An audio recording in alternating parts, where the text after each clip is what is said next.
Havendo o número regimental, declaro aberta a 7ª reunião da Comissão Mista Parlamentar sobre Migrações Internacionais e Refugiados, 3ª Sessão Legislativa Ordinária, 56ª Legislatura. A presente reunião destina-se à realização de audiência pública com o objetivo de debater a situação dos brasileiros no exterior. Participarão da audiência de forma remota, como está participando esse presidente. Os seguintes convidados: Andréia Clemente, voluntária do Grupo Mulheres do Brasil; Guilherme Otero, coordenador de projetos na Organização Internacional para as Migrações; Graziela Rocha, coordenadora de projetos para o enfrentamento ao tráfico de pessoas e promoção dos direitos de imigrantes e refugiados na Associação Brasileira de Defesa da Mulher, Infância e Juventude, ASBRAD, representante da sociedade civil no Comitê Nacional de Enfrentamento ao Tráfico de Pessoas, CONATRAP. Clarita Costa Maia, presidente da Comissão de Migrações e Comércio Exterior da OAB, DF, e Álvaro Lima, diretor de pesquisa da Prefeitura de Boston e coordenador da Volta Brasil 2022. Essa audiência pública será interativa, transmitida ao vivo e aberta à participação dos interessados por meio do portal e-Cidadania, na internet, e em senado.leg.br e-Cidadania, ou pelo telefone da ouvidoria 0800 061 2211. De acordo com as normas regimentais, cada convidado fará sua exposição por 10 minutos e, em seguida, abriremos a fase das interpelações por aqueles, pode ser entre vocês ou por parlamentares que estejam nos acompanhando. Ao final, aqueles que desejarem fazer uso da palavra devem solicitar sua inscrição por meio da função levantar a mão no aplicativo ou registrando seu pedido no bate-papo da ferramenta. Como está aqui programado,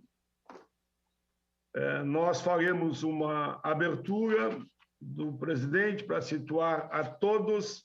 Em seguida, a fala vai para vocês, 10 minutos para cada um. Eu devo também fazer uma abertura no mesmo tempo de vocês, de em torno de 10 minutos, que inicia agora. Meus amigos e minhas amigas, aproveito aqui para fazer um pequeno balanço, já que essa é a nossa última audiência pública do ano. Esse foi um ano muito difícil para todos os brasileiros, na economia, na saúde, nas políticas sociais, no trabalho. No Congresso não foi diferente, e ficamos com os trabalhos nas comissões interrompidos por cerca de um ano. Mesmo com as comissões inoperantes, realizamos live onde tratamos de alguns temas como migrações no contexto de crises ambientais, revalidação de diploma de refugiados nas universidades, o direito de migrar, fechamento das fronteiras, impacto da pandemia nos municípios, a situação de migrantes e refugiados na pandemia. Conseguimos instalar a Comissão Mista Permanente de Migrações Internacionais e Refugiados em meados de setembro. De lá para cá, realizamos 7 atividades no período de aproximadamente 2 meses. Hoje estamos realizando a 8ª reunião. Instalamos e elegemos a mesa da comissão, tratamos da crise migratória internacional. Debatemos sobre o Cais do Valongo, patrimônio histórico do símbolo da migração forçada e cruel dos povos africanos para o Brasil. Desse debate, saiu fortalecido o projeto de lei, e o projeto de lei foi aprovado pelo Senado da República e se encontra na Câmara dos Deputados. Aprovamos o plano de trabalho. O nosso relator cumpriu 2 missões, uma em Recife, Pernambuco, com foco na questão do trabalho para migrantes e refugiados, e outra em Roraima, que é o nosso mais recente foco de migrações em massa no país. Aprovamos as emendas de orçamento relativas à temática dessa comissão, debatemos sobre a situação geral dos migrantes e refugiados que estão no Brasil. Hoje estamos com 2 meses de trabalho, realizando a nossa 8ª reunião, como eu já dizia, para tratar da situação dos brasileiros que migram para o exterior. Pelo que temos acompanhado dessa realidade, ainda há muito que o Estado brasileiro tem de fazer para dar suporte aos seus cidadãos que saem do país. As causas e motivações que levam brasileiros a sair são inúmeras. Os maiores motivadores são a prosperidade e a esperança de uma vida melhor e mais adequada com as perspectivas. Sabemos também que, na maioria dos casos, não são encontradas apenas facilidades e melhorias na qualidade de vida. Temos muitos problemas. Muitos acabam se colocando em situações extremamente complicadas e de vulnerabilidade. Vemos brasileiros e brasileiras sendo vítimas do tráfico de corpos humanos, se sujeitando a condições de trabalho degradantes, tendo empecilhos e barreiras das mais diversas para o retorno ao Brasil, ficando detidos nas fronteiras sem documentação e nem direitos. Segundo o dado do Itamaraty de 2020, temos hoje cerca de 4,2 milhões de brasileiros fora do Brasil, espalhados pelo mundo. Os 5 países que mais receberam esses brasileiros e brasileiras são Estados Unidos, 1,7 milhão, Portugal, 276 mil, Paraguai, 240 mil, Reino Unido, 220 mil, Japão, 211 mil. Esses são dados oficiais, mas ainda existe um número não mensurável dos que estão em situação ilegal e na clandestinidade. É algo que o Estado brasileiro tem de criar mecanismo para mapear os problemas sociais e econômicos, tem motivado a nossa gente a sair do país desde o final da ditadura, ou mesmo durante a ditadura, quando possível. Com o desaparecimento do progresso econômico e fuga das multinacionais, desde a segunda metade da década de 2010, temos acompanhado um crescimento de 81% da fuga de trabalhadores qualificados para países ricos que pertencem ao OCDE. Há um cenário claro de fuga do capital externo combinado com uma ausência de projeto de nação que esteja integrado e atento às suas consequências na vida da população. Isso reflete para todos, pessoas das mais variadas classes sociais, saírem do país, mas nem todos, como dizíamos, conseguem atingir o que buscam. Normalmente, as camadas pobres, as mulheres e os jovens que mais sofrem com as migrações mal estruturadas. Dessa forma, cabe ao Legislativo estar atento, propor e aprimorar leis nacionais e acordos internacionais para dar suporte mínimo e necessário para a nossa gente. A combinação tem que ser a preservação dos direitos humanos, somado à geração de oportunidades, através das boas relações comerciais e diplomáticas com os outros países. Aqui eu encerro a minha fala inicial, introduzindo o tema. Mas aqui tem mais algumas questões que eu não vou colocar, que a questão racial também está ligada à questão dos refugiados e imigrantes, como também as discriminações. E aqui lembra que nós, no Senado, nesse tempo de pandemia, vou resumir nisso só porque não vou citar todos, aqui eu encerro a minha introdução, apresentamos cerca de 20 projetos de combate ao racismo e ao preconceito. Quero cumprimentar o Senado, que mesmo em tempo de pandemia, desses 20 que apresentamos, 10 nós aprovamos. Estão todos na Câmara dos Deputados. Infelizmente, a Câmara não cumpriu ainda a sua parte em relação a esses projetos. Esperamos que a Câmara aprove, nesse ano que vem, mais de uma dúzia, porque não é só esses 10, né? Mais de 20 projetos que estão lá também para serem deliberados. Nesse momento, eu passo aos senhores e senhoras, Maria Jamara Gabrilli, que foi nossa relatora, quando a Bruna Furlan foi a presidente, ela ganhou a bebê, depois ela teve que sair, passou para mim. Eu, na verdade, sou um presidente de 2, 3 meses, viu? Eu era vice da Bruna. E estou agora cumprindo o papel que vai terminar em janeiro. Muito obrigado, Mara, por estar já presente aqui conosco. Então, vamos à fala dos convidados. A Mara, a hora que quiser, como outros senadores e senadoras que estiverem presentes, inclusive o relator, fará uso da palavra.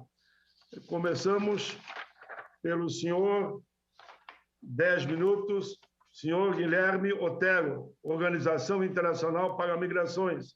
Fique bem à vontade, discorra como entender melhor o tempo desses 10 minutos sobre o tema provocado por essa comissão no dia de hoje. Muito obrigado, senador. Conseguem me ouvir bem? Perfeito, o som está perfeito, a imagem também. Maravilha. Bom, boa tarde, então, a todas e todos.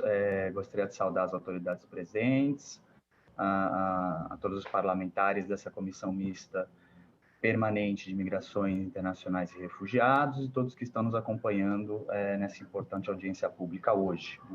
Gostaria de agradecer novamente ao presidente da comissão pelo convite estendido a nós, da Organização Internacional para as Migrações, a Agência das Nações Unidas para as Migrações. Bom, e também parabenizar, né, a comissão por trazer à tona, né, um tema da imigração e das comunidades de brasileiros no exterior, né? Por muito tempo, por muitos anos, né, esse tema ficou invisibilizado dentro do debate de imigrações no Brasil, muito por conta, né, daqueles intensos fluxos de entrada de imigrantes e refugiados de outros países, né?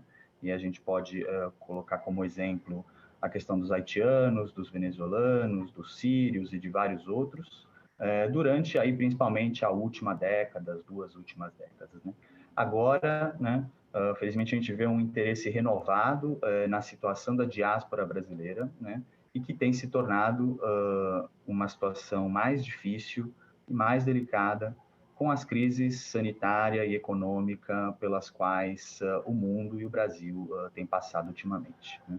Então, eu queria só iniciar a minha fala dando alguns dados de contexto das migrações internacionais atualmente, né? Aproveitando que a OIM lançou essa semana um relatório global de migrações 2022, que é um relatório bianual que nós publicamos e que traz dados atualizados das migrações até o fim de 2020, então já pegando, né, um pouco do contexto da pandemia, né?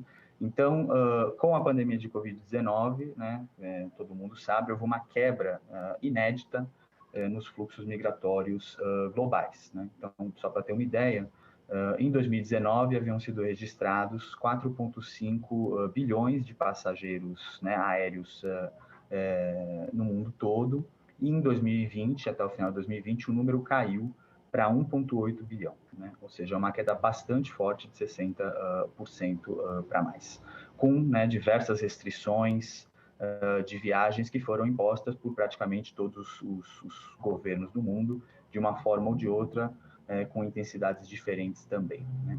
E mesmo assim, mesmo com essa diminuição, por exemplo, dos voos internacionais, identificamos, né, um leve aumento do número de imigrantes internacionais no mundo todo, pessoas vivendo fora do país de onde elas nasceram, que alcançou aí 281 milhões de pessoas ao fim de 2020, frente às 272 que haviam sido registradas em 2019, né?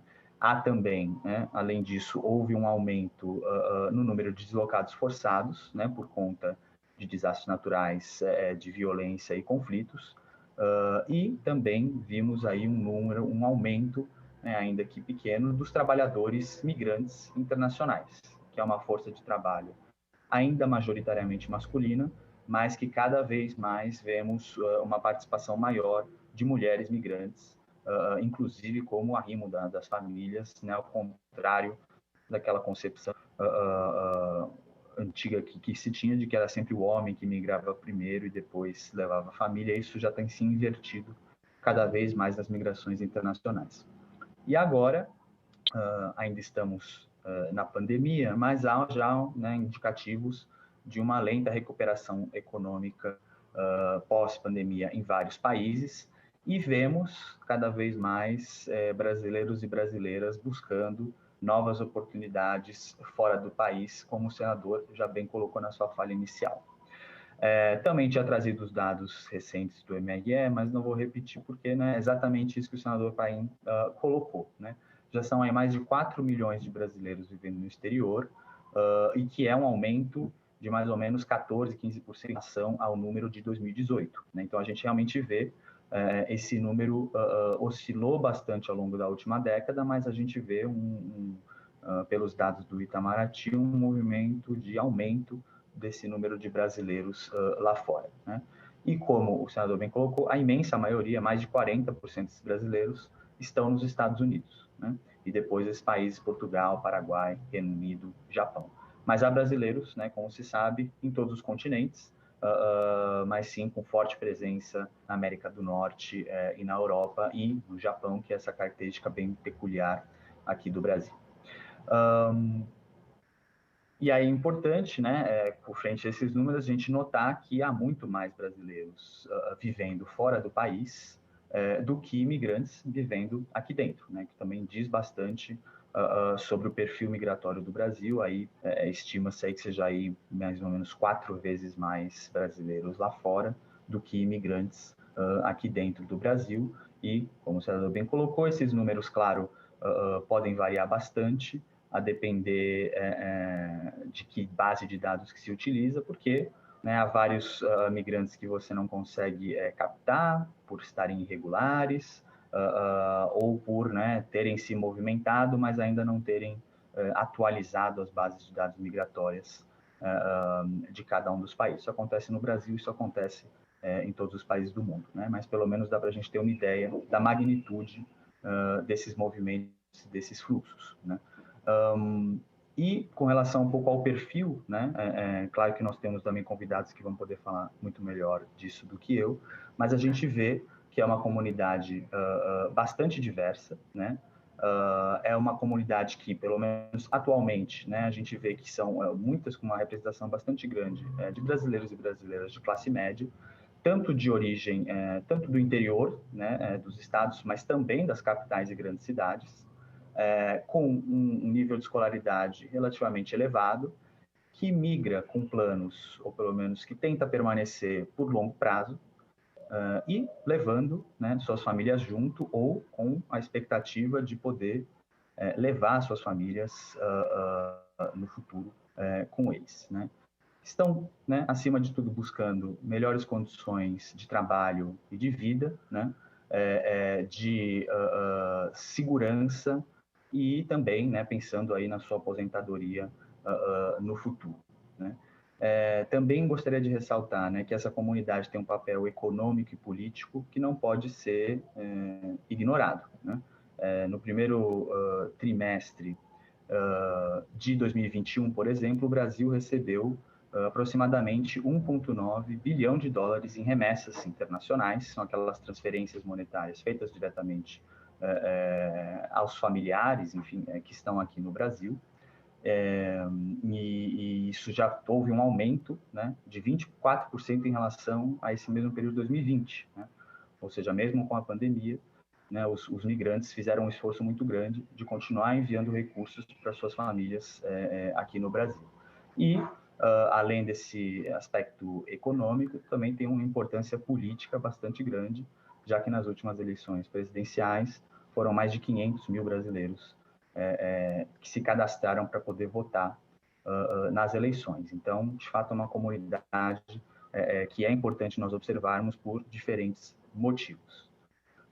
Também existe, né, queria trazer também um outro ponto, que é o outro lado dessa imigração brasileira, ainda menos falado, que é o ponto do retorno dessas pessoas, né? Então, por diferentes motivos, esses imigrantes podem querer ou precisar retornar ao seu país de origem, né, ao Brasil, mas não possuem recursos para poderem fazer isso, né? Os motivos podem incluir, por exemplo, que as pessoas ficaram desempregadas, questões de saúde, de irregularidade migratória, ou pessoas que passaram por graves abusos ou violência, seja, por exemplo, violência doméstica, ou seja, sobreviventes de tráfico de pessoas que depois do resgate optam por voltar, né? Nem sempre, né, esse projeto migratório dá, né, 100% certo como foi planejado, e o retorno, né, pode se tornar um novo processo, né, todo um processo de nova migração dessas pessoas, né? E esse processo de reintegração, a depender das expectativas que a família tinha, ou que a comunidade tinha, dos traumas que foram passados e do tempo que a pessoa passou lá fora, o retorno pode ser carregado de estigma e dificuldades para esses retornados, né?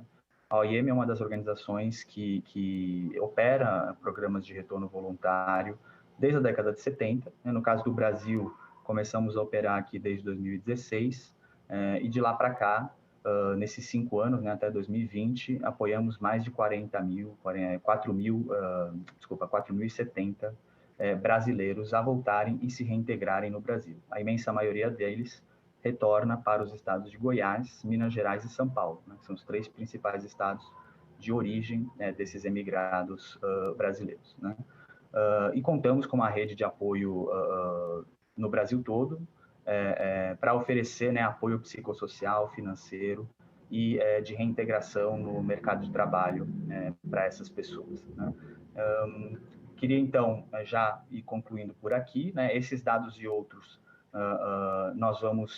estão disponíveis tanto no nosso relatório global de migrações, quanto num relatório que devemos publicar no que vem sobre a diáspora brasileira e a participação deles no desenvolvimento local no Brasil, né? Então, concluo minha fala reiterando o nosso compromisso da OIM com a promoção de uma migração segura, ordenada e regular, em benefício de todos os migrantes, das sociedades de origem, de trânsito e de destino. Agradeço mais uma vez e permaneço aqui à disposição para os nossos debates. Obrigado.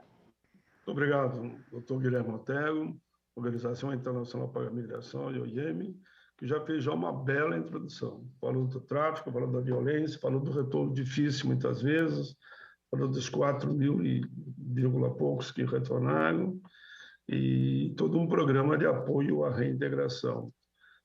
Foi uma forma bem objetiva e ficou nos 10 minutos. Só queria destacar mais uma vez que eu sou presidente a partir de setembro, mas a Bruna Furlan foi a grande presidente dessa comissão. Hoje ela está na vice-presidência, Bruna Furlan, que é de São Paulo. O relator, que está fazendo um belíssimo trabalho também, como fez a Maria Gabrilli, é o nosso querido amigo, o deputado Túlio Gadelha, que devido à pandemia, que está aí, eu já tenho uma idade avançada, ele tem, inclusive, me representado em viagens por diversas partes do país. Passamos a palavra agora à doutora Graziela Rocha, da Associação Brasileira de Defesa da Mulher, Infância e Juventude, ASBRAD, também tempo de 10 minutos.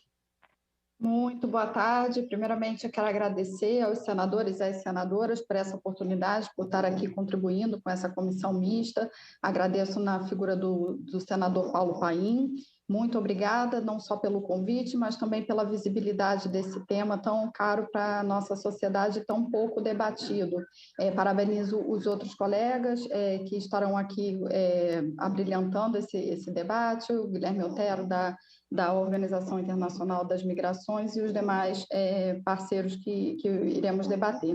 Meu nome é Graziela Rocha, eu sou coordenadora de projetos para enfrentamento ao tráfico de pessoas da ASBRAD, Associação Brasileira de Defesa da Mulher, da Infância e da Juventude. Somos uma organização não governamental com sede na cidade de Guarulhos, São Paulo, mas que atuamos no Brasil todo, tanto no desenvolvimento de pesquisa quanto em ações de advocacy e atendimento às vítimas diretas e indiretas do tráfico de pessoas. E na cidade de Guarulhos temos um centro de atendimento ao migrante, com o apoio do Ministério Público do Trabalho. A gente presta apoio para pessoas em situação de migração para mais de 800 famílias na cidade de Guarulhos. E também temos uma casa-abrigo, uma parceria com a Prefeitura de Guarulhos, que nós atendemos mulheres ameaçadas de morte, tanto brasileiras quanto migrantes.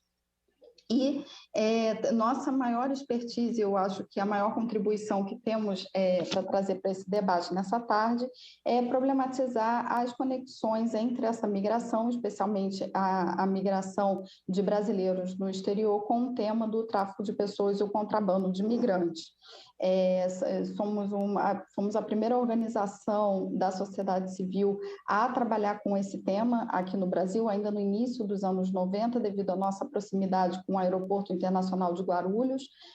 A gente começou a atender brasileiros que retornavam naquela época, antes até dos protocolos internacionais da ONU que tratam desse tema do tráfico de pessoas, que traziam em suas histórias relatos de exploração, relatos de inadmissão, relatos muitos deportados e sem garantias de direitos no exterior. A Asbrad ficou por 11 anos atendendo esses migrantes dentro do Aeroporto Internacional de Guarulhos e deu origem aos postos avançados de atendimento humanizado ao migrante que hoje estão em 17 estados pelo país. Então, essa é a nossa bagagem. O que a gente tem visto que são pontos críticos que merecem atenção da nossa sociedade? A ONU, em parceria com a Microsoft, no mês passado, lançou um aplicativo, um site que dá para a gente ter uma noção do tráfico internacional, e ela traz alguns dados interessantes para a gente com relação a esse fluxo de tráfico de pessoas, de brasileiros no exterior. O que se tem mapeado é que México, Equador, Peru e Bolívia são rotas de origem, né? Então, o Brasil tem recebido pessoas desses países para exploração aqui dentro do país, e do Brasil para o exterior, o que se tem mapeado é que Estados Unidos, Suíça e Itália são os países em que brasileiros e brasileiras mais são explorados lá fora. Desse total que foi analisado pela ONU, 80% são mulheres, 18% são homens e 2% são pessoas trans.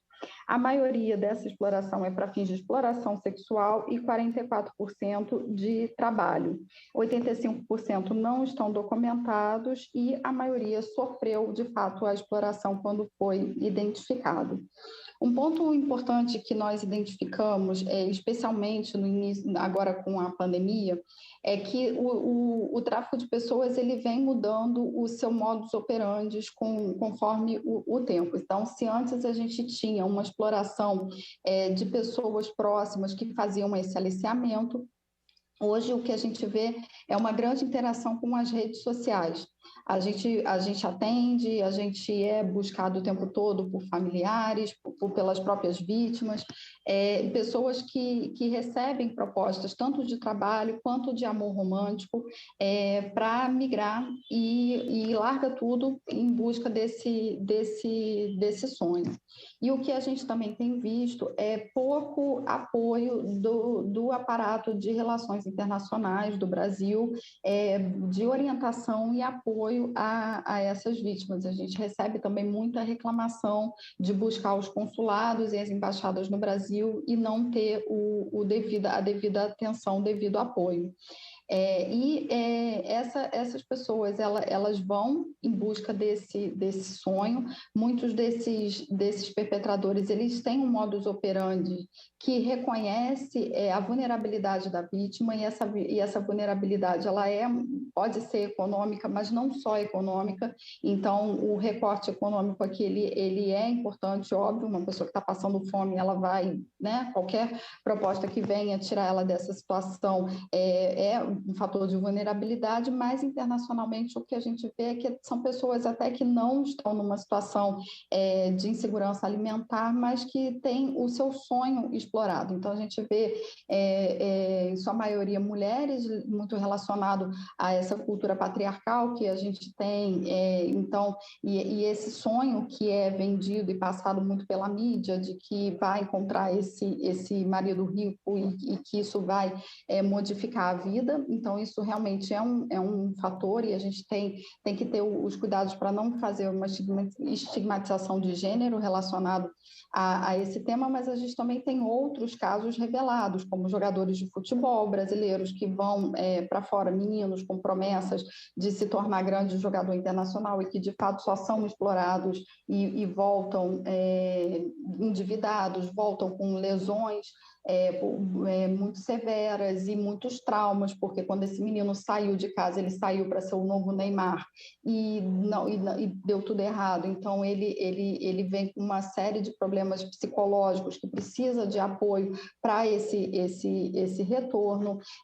A gente tem outras funções, a gente tem muitos brasileiros que são explorados em navios de cruzeiro, porque também um setor atrativo que diz que vai aprender idiomas, que vai ser simples, e quando chega em alto mar são extremamente explorados, e a gente vê que o brasileiro também sofre um estigma muito grande, né? Tanto as mulheres, e aí eu quero abordar, para não passar do meu tempo, um outro cuidado que a gente tem que ter para que esse tema do tráfico de pessoas ele não seja utilizado como uma forma de estigmatização, e isso também a gente vê que você sendo mulher, negra, brasileira, que está querendo migrar, que está querendo ir para outro país, a própria migração tem um olhar extremamente estigmatizado, a gente sofre esse estigma de uma forma muito, muito severa, e então a gente tem que tomar também muito cuidado com esse tópico para que o tema do tráfico de pessoas ele não seja utilizado como uma forma de estigmatização dos brasileiros.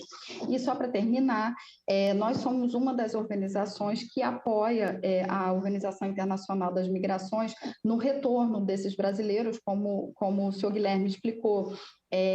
Quando esse projeto de migração não dá certo e que eles retornam, eles precisam de uma rede de amparo aqui.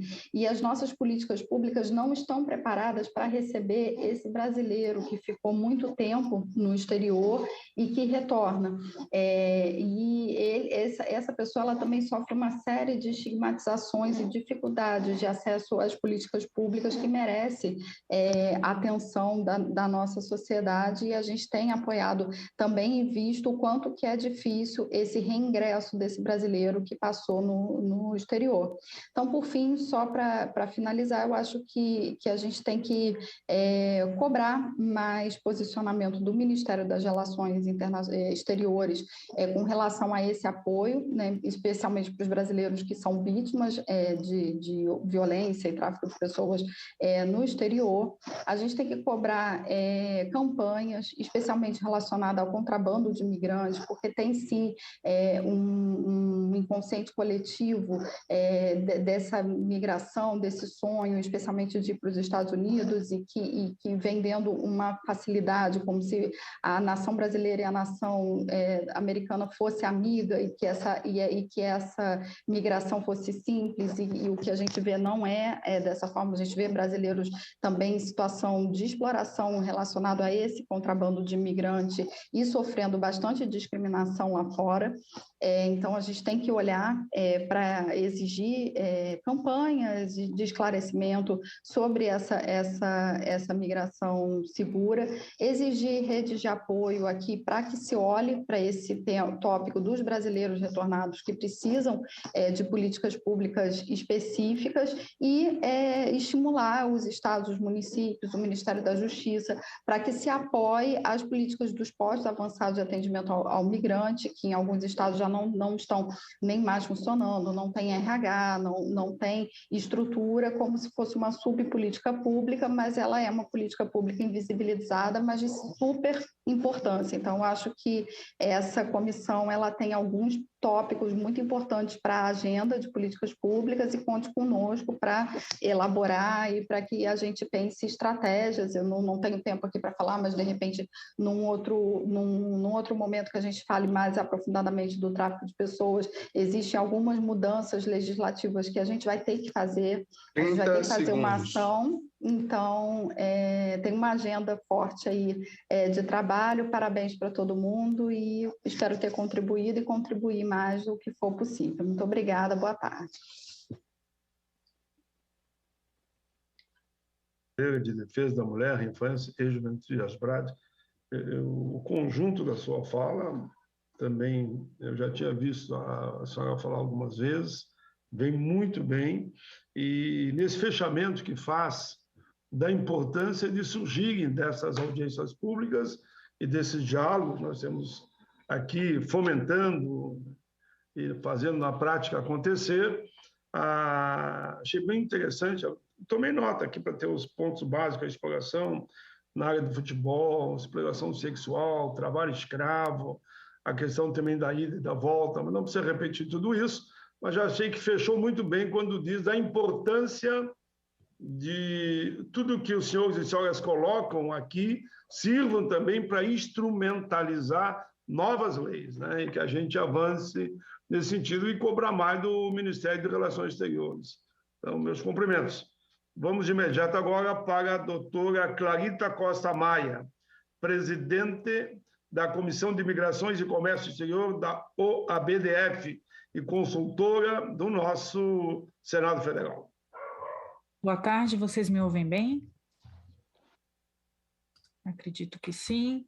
Boa tarde, quero agradecer ao senador Paulo Paim pelo convite de compor a mesa, saúdo todos os convidados e a audiência que nos assiste remotamente. Bom, para melhor enquadrar a reflexão que desejo trazer para o estado do debate sobre o tema, eu preciso montar com os senhores e senhoras um mosaico histórico. Volto ao ano de 2002, quando em maio ocorreu nas dependências da Universidade Católica de Portugal, em Lisboa, o primeiro encontro ibérico da comunidade de brasileiros no exterior. Foi promovido pela Procuradoria Regional dos Direitos do Cidadão do Distrito Federal, MPF, com diversos apoios institucionais brasileiros e portugueses, e foi um evento de caráter propositivo. Contou com a presença de representantes dos governos de ambos os países, parlamentares, religiosos e acadêmicos. Como produtos do encontro, diversas sugestões, entre outras, a criação de mecanismos de representação dos imigrantes brasileiros, criação de subcomissões permanentes no Congresso Nacional sobre o tema, assessoria jurídica a imigrantes, esse é um tema especialmente caro ao OAB, do qual eu tratarei mais adiante, mas que na época estava sob a forma de implementação de um serviço jurídico local de apoio aos imigrados prestado preferencialmente por profissionais que trabalhem com associações ligadas à comunidade. O serviço deveria ser financiado pelo Estado brasileiro mediante a apresentação e aprovação de projetos específicos de entidades e associações. Eu retorno a ele mais adiante, como uma proposta de aperfeiçoamento. Repressão a atividades criminosas relacionadas à imigração, claro, crimes relacionados à imigração. Então, algumas medidas foram, que citei aqui, outras que não citei, mas constantes no produto final desse encontro, foram plenamente implementados, outros parcialmente, outros precisam ser iniciados. Em outubro daquele mesmo ano, 2002, o então candidato a presidente do Brasil pelo Partido dos Trabalhadores, presidente Luiz Inácio Lula da Silva, enviou aos brasileiros residentes ao exterior uma carta aos brasileiros que vivem longe de casa. A carta propunha políticas novas a serem implementadas pela administração num governo Lula. Até onde me é dado saber, foi a primeira iniciativa do gênero da parte de um candidato a presidente na história do país. Bom, diversas conjunturas trouxeram para o topo da agenda política o tema da imigração ilegal no país, explosão de notícias sobre imigrações ilegais, crimes patrimoniais, sexuais, a incolumidade física, psicológica sofridos por brasileiros nas mãos de atravessadores, empregadores, tráfico internacional de seres humanos, crianças, genocídio, tráfico de órgãos, enfim. Mas foi no ano de 2005 que o argumento de uma novela de grande sucesso nacional acentuou a necessidade de se abordar o tema e, em maio daquele ano, foi instalada a Comissão Parlamentar Mista de Inquérito sobre as Imigrações Ilegais, cujo relatório final, de mais de 500 páginas, foi aprovado em 12 de julho de 2006, ano seguinte, portanto.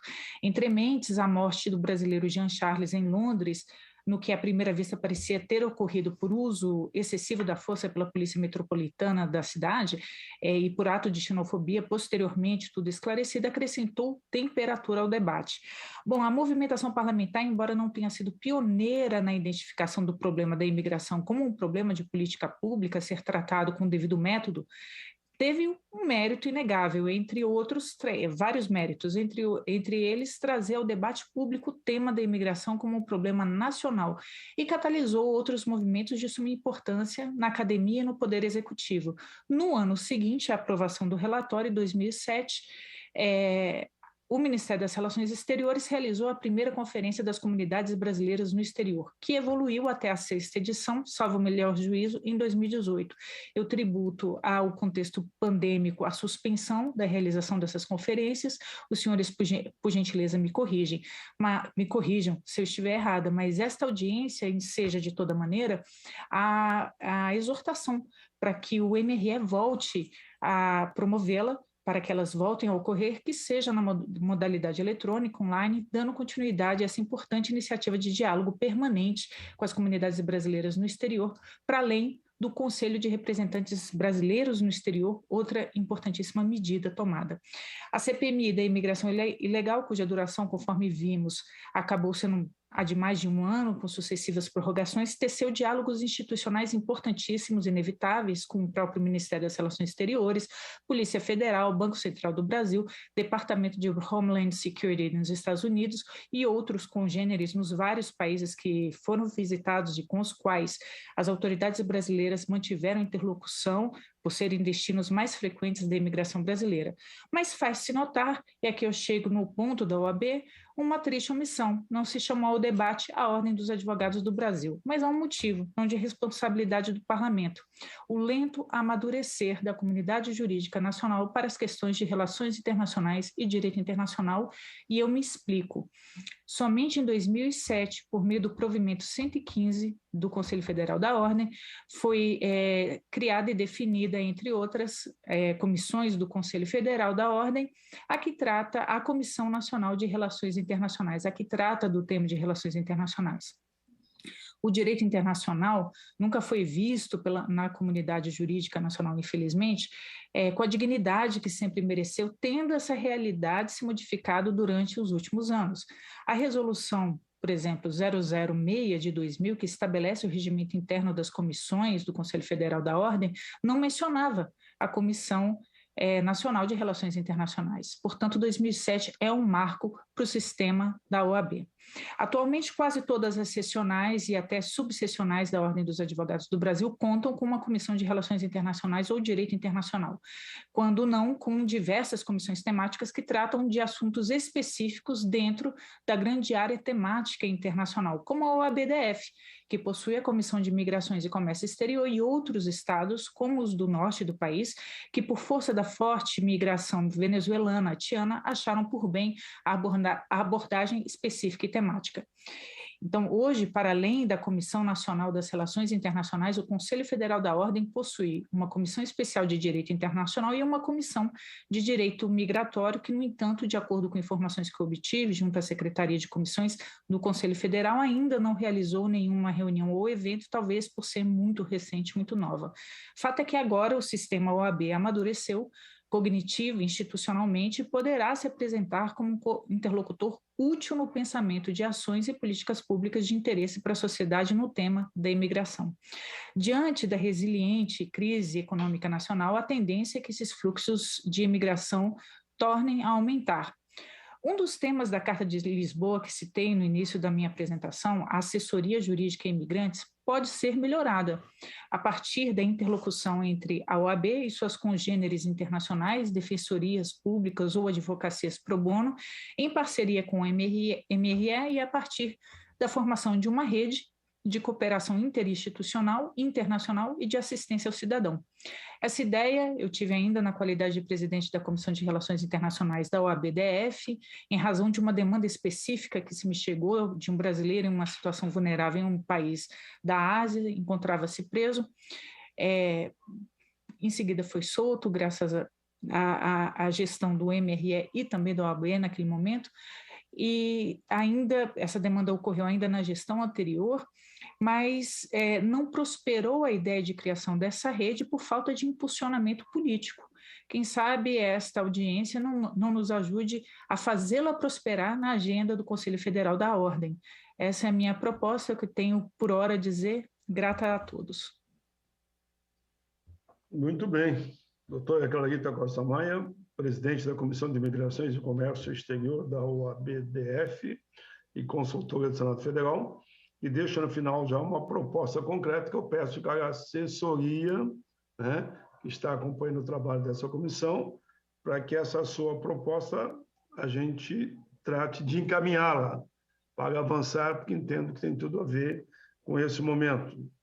Fala de diversos temas, principalmente imigrações ilegais, uma questão de política pública, falou da CPMI, migrações ilegais, e o papel fundamental da OAB, com uma série de propostas como essa que você colocou no encerramento.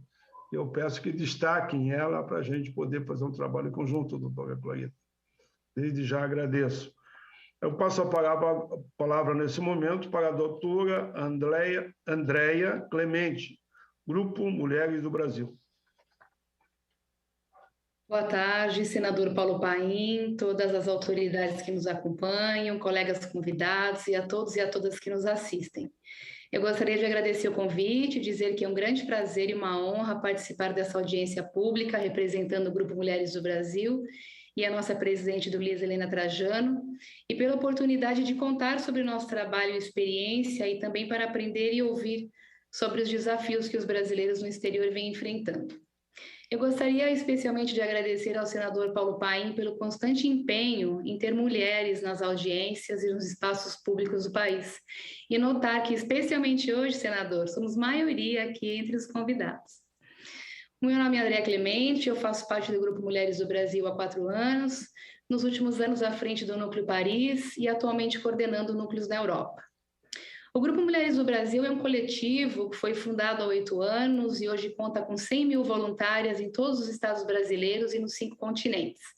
É um grupo heterogêneo de diferentes classes sociais, cores e credos, mas com o mesmo objetivo em comum: estimular a participação feminina na construção de um Brasil que seja melhor para todos os cidadãos. Nós atuamos em parceria com diferentes esferas de poder para fomentar a adoção de políticas afirmativas e eliminar as desigualdades de gênero, raça e condição social. Em São Paulo, nós temos um comitê de inserção de refugiados que é muito atuante, mas hoje eu quero falar especialmente sobre o nosso trabalho com a comunidade brasileira que vive no exterior. Temos hoje 39 núcleos em diversos países e fazemos um trabalho voltado para brasileiro imigrante. Inclusive, esse será hoje meu foco aqui. Há 4 anos, quando o nosso trabalho ultrapassou a fronteira do Brasil e iniciou na Europa, o grupo foi se aprofundando sobre as necessidades das brasileiras que vivem no exterior.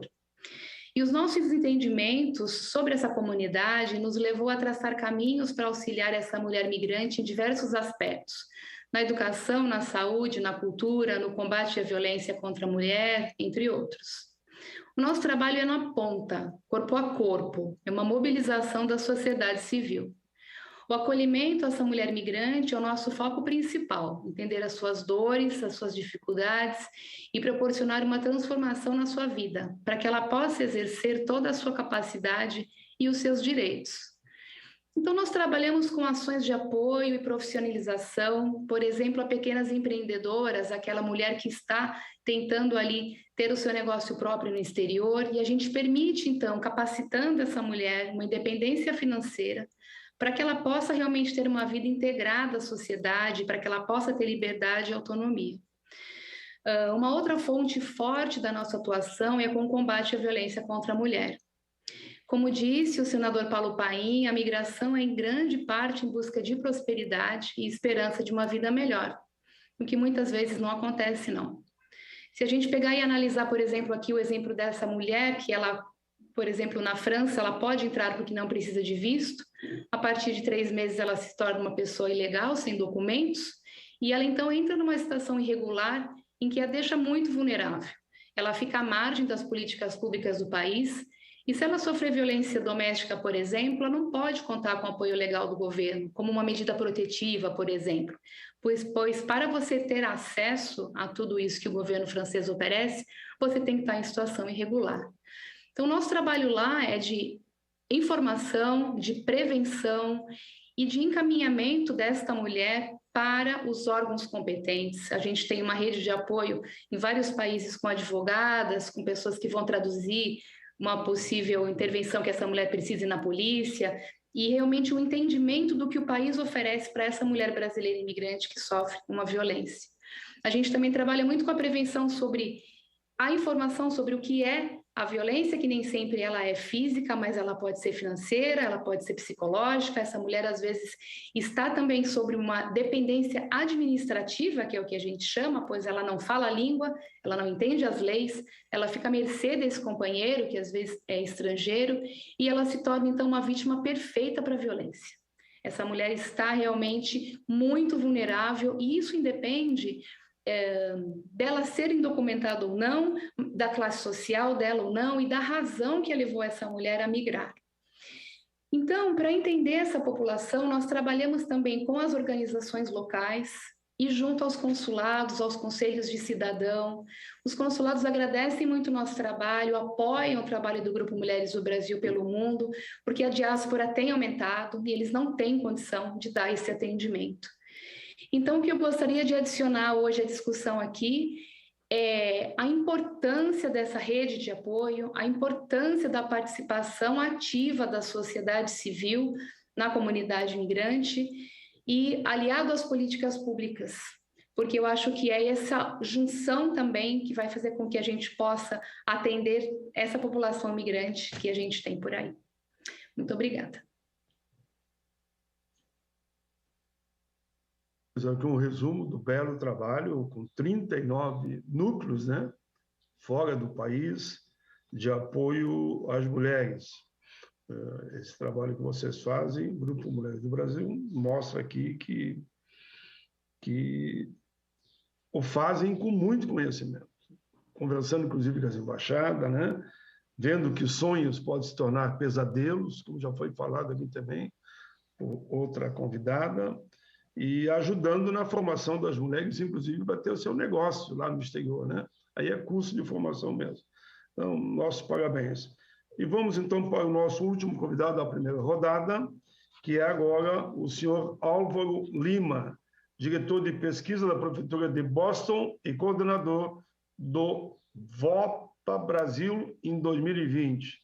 10 minutos. Também me permita, doutor Álvaro, só que eu registre a presença conosco do líder Messias de Jesus, que está acompanhando o nosso debate. Doutor Álvaro, com a palavra. Boa tarde a todas e todos. Eu queria começar a minha fala agradecendo o convite do senador Paim para participar desta audiência pública, que penso de grande interesse para nós imigrantes. Eu me chamo Álvaro Lima, eu sou diretor de pesquisas econômicas e sociais da Prefeitura de Boston e faço parte do comitê executivo da USNDB, que é o US Network for Democracy in Brazil, uma organização que envolve professores e estudantes brasileiros nos Estados Unidos, brasilianistas e imigrantes brasileiros, tentando juntar a academia daquele país com a população imigrante.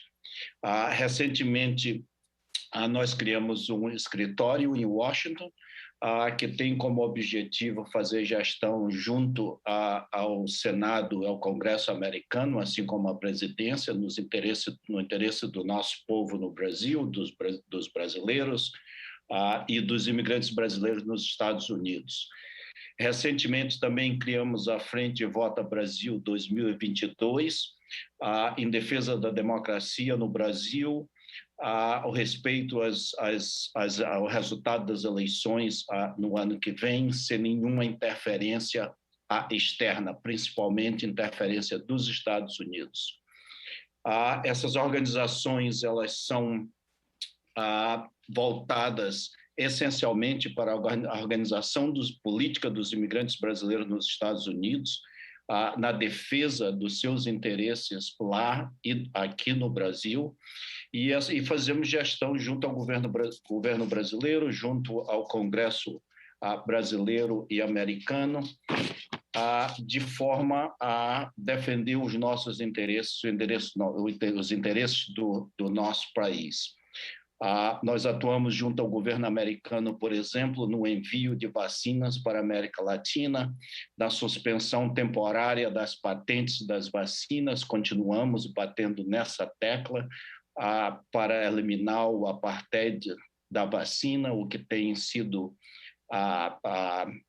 bastante complicado e tem tem criado vários problemas, inclusive o aparecimento das novas cepas pelo mundo por causa desse apartheid da vacina.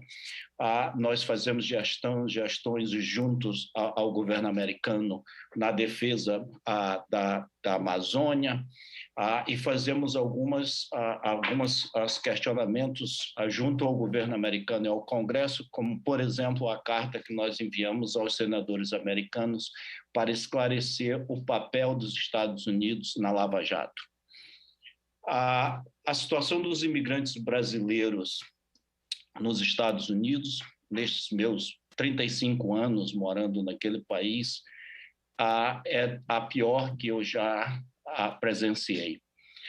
Os imigrantes em geral e os nossos imigrantes, eles entram na pandemia em uma situação bastante frágil, tanto do ponto de vista da saúde, com várias comorbidades, como obesidade, asma, que lhe deixam frágeis em frente à crise de saúde pública, assim como também entram na pandemia bastante fragilizados na sua situação econômica.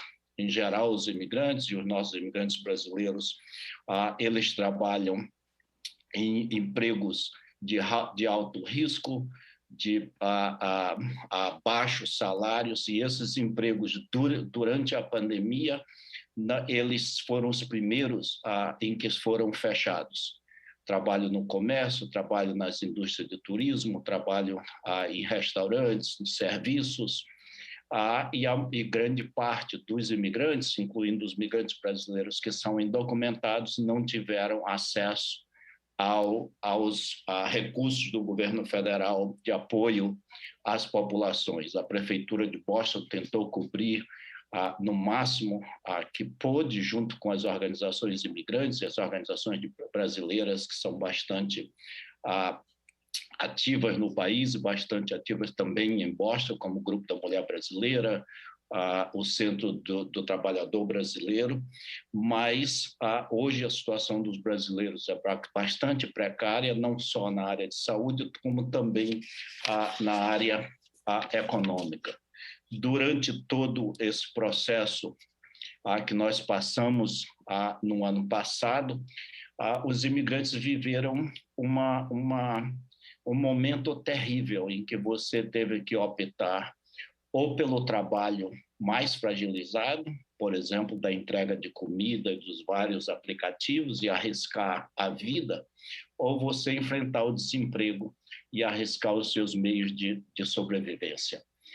Nós tentamos várias gestões junto ao governo brasileiro no apoio político aos imigrantes, para gestões, por exemplo, junto ao governo americano, para que os imigrantes todos, sem nenhuma barreira, tivessem acesso, no meio de uma pandemia, aos tratamentos de saúde e aos recursos financeiros.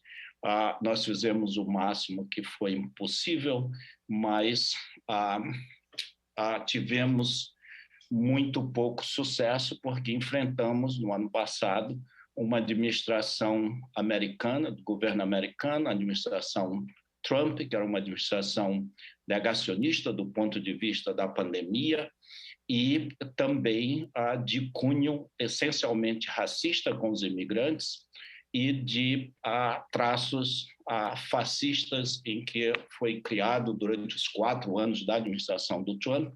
Os imigrantes foram desumanizados, foram perseguidos, e isso criou um clima em que, durante a pandemia, no primeiro ano do governo Trump, nós tivemos uma situação de bastante problemática com os imigrantes. A Prefeitura de Boston tem um escritório, um office que chama Office of Immigrant Advancement, que trabalha junto das comunidades imigrantes com 3 básicos goals: de ligar a comunidade imigrante aos benefícios e aos serviços da prefeitura, nas línguas dos imigrantes. O segundo é de elevar o papel político e econômico, a importância política e econômica dos imigrantes para a sociedade de Boston e do estado de Massachusetts. Os imigrantes brasileiros e os imigrantes em geral têm um papel crucial, não só na economia da região da Nova Inglaterra, mas também na demografia da região da Nova Inglaterra.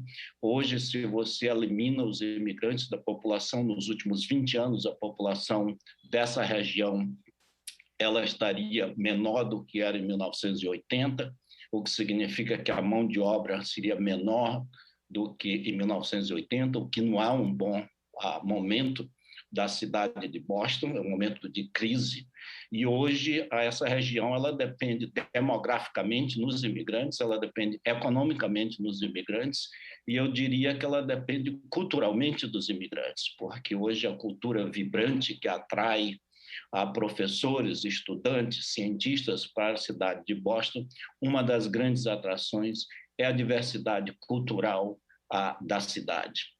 A Prefeitura de Boston está aberta a trabalhar com o governo brasileiro, com as instituições brasileiras. Durante o primeiro e o segundo governo do presidente Lula, eu participei da primeira reunião dos brasileiros no mundo.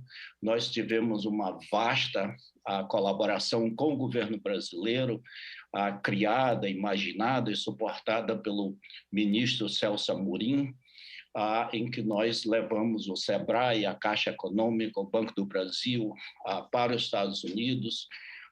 O ministro Gilberto Gil da Cultura criou pontos de cultura, pontos de memória no exterior, inclusive alguns nos Estados Unidos. E esse trabalho foi um trabalho muito importante junto aos governos. Na prefeitura, nós criamos parceria com o SEBRAE, levamos ao SEBRAE, fizemos um projeto financiado pelo Banco Interamericano de Desenvolvimento, que foi um projeto que virou modelo para outros países, em que o SEBRAE ele apoiava os imigrantes no investimento de volta no Brasil, na região de Governador Valadares, para que quando eles chegassem aqui não perdessem os recursos que economizaram a dura penas, e esse foi um trabalho muito importante, e nós somos abertos, mas a nossa experiência recente é que nós não temos um parceiro no Brasil, no governo brasileiro, em que nós possamos juntos ajudar a comunidade brasileira. Esse trabalho feito, como a Andréia bem nos deu uma breve história da criação do CRPE, de todos esses sistemas, eles se perderam. Eles são bastante importantes. Para terminar a minha fala, eu quero levantar um problema que é bastante importante para a comunidade brasileira, que é a representação dos brasileiros no Brasil pelo voto nas eleições. Hoje, o voto dos brasileiros é muito pequeno, porque é quase impossível para um brasileiro no exterior votar. Alguns deles têm que viajar 2, 3 horas, alguns têm que pegar avião para ir na embaixada ou no consulado. Hoje, na eleição do ano que vem, o que é uma preocupação nossa, o número de locais para votação será reduzido, o que vai diminuir mais a capacidade dos brasileiros de votar, e nós já fizemos várias gestões para que o voto do brasileiro no exterior fosse feito via o correio ou via eletrônica, e isso tem sido uma questão muito importante para os brasileiros, e junto com a colaboração do governo brasileiro com as instituições americanas. E fica aqui o convite para o governo brasileiro, para o Congresso brasileiro e essa comissão de procurarmos formas de colaboração com a Prefeitura de Boston. E eu falo em nome da prefeita. Ontem telefonei para ela dizendo que estaria aqui representando a Prefeitura, e ela se pôs à disposição de toda a colaboração possível junto ao governo brasileiro, junto a essa comissão e junto ao Congresso brasileiro. Muito obrigado.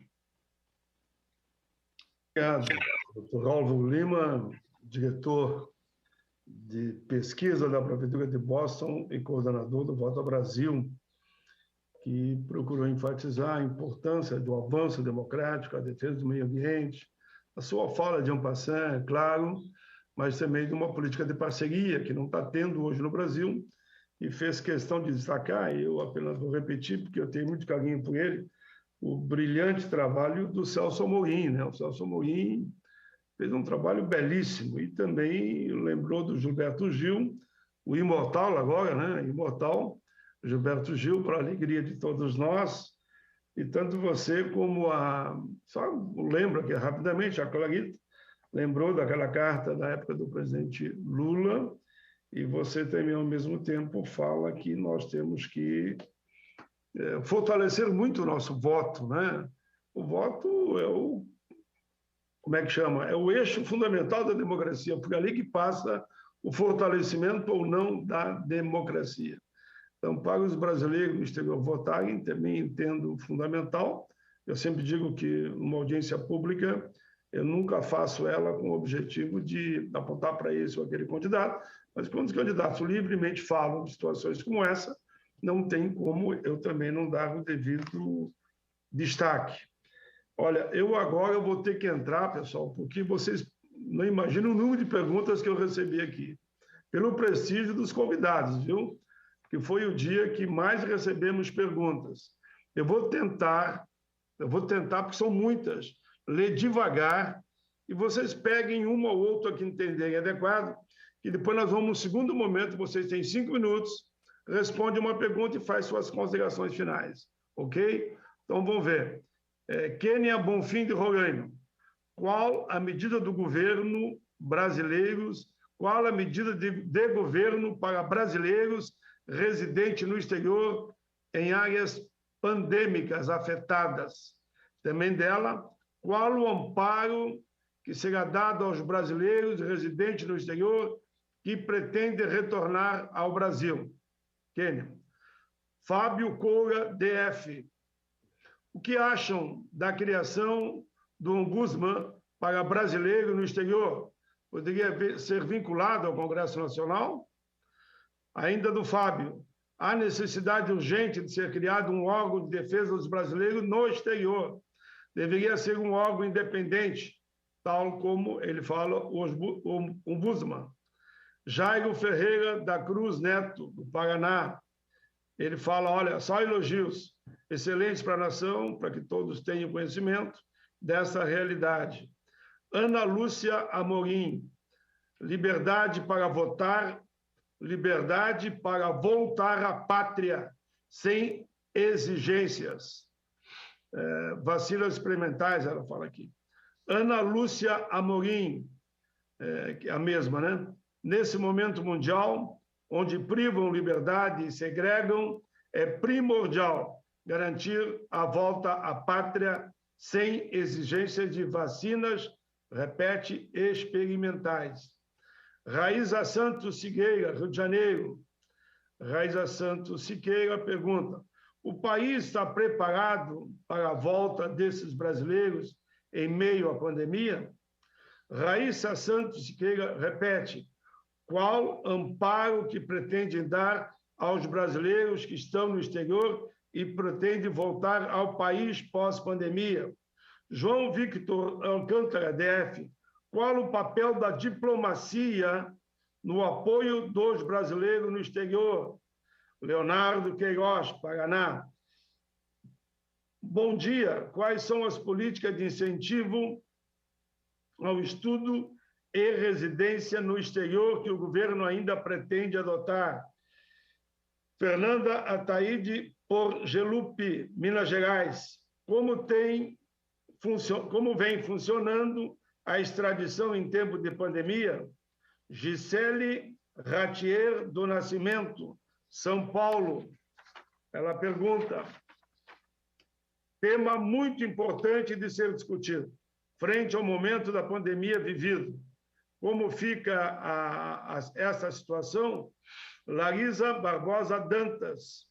Com o advento da pandemia da Covid-19, houve um aumento considerável de xenofobia. Os brasileiros no exterior sofrem muitos preconceitos, que já foi falado aqui muito. Nicola Rocha de Carvalho, Rio de Janeiro. Como garantir a segurança dos brasileiros em relação ao Covid vindo de fora do país?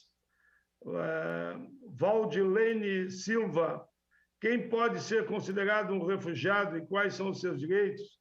Raquel Riqueiro Rodrigues Nobre, Tocantins.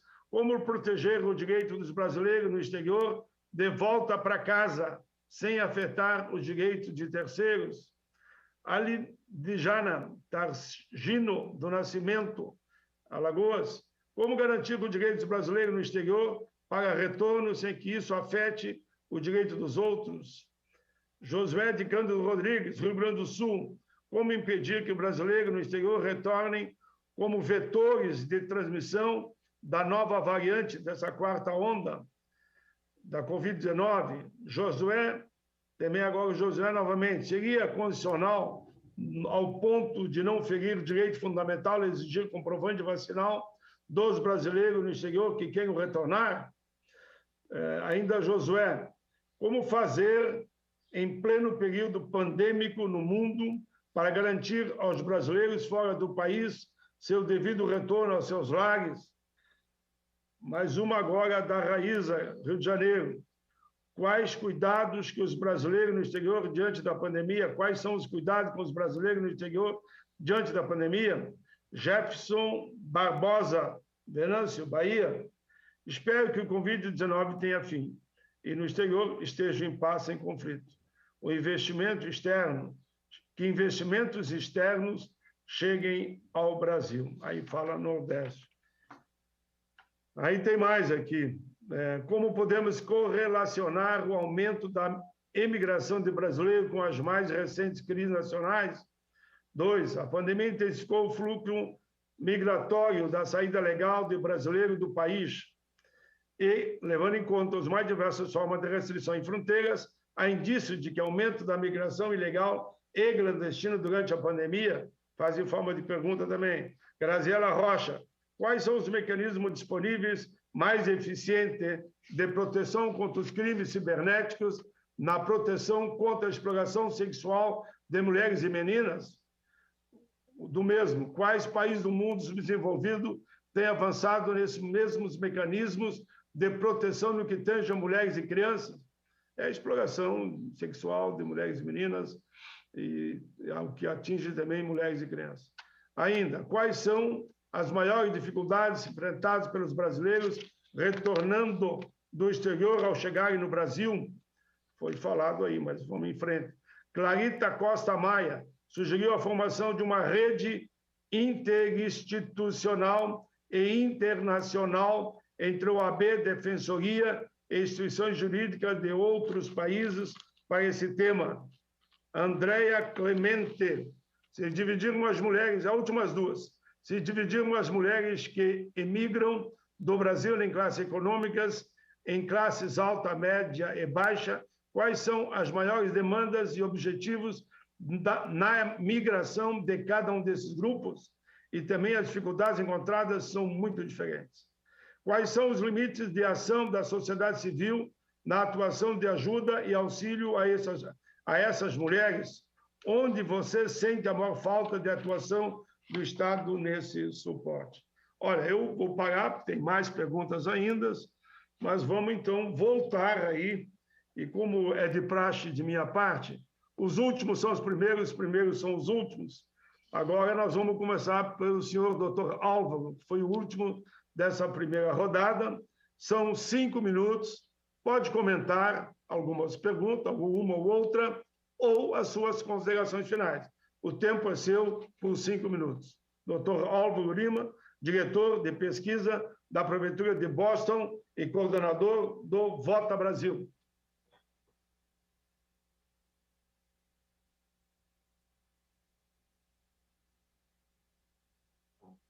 O seu microfone está fechado. Isso. Eu queria começar agradecendo outra vez ao senhor, ao senador Paim, e parabenizar por esse importante evento. Essa é uma necessidade grande que nós temos de imigrantes, como imigrantes, que é ter interlocutores no Brasil e que nos facilite o contato com o nosso governo e com os poderes da República. Eu queria...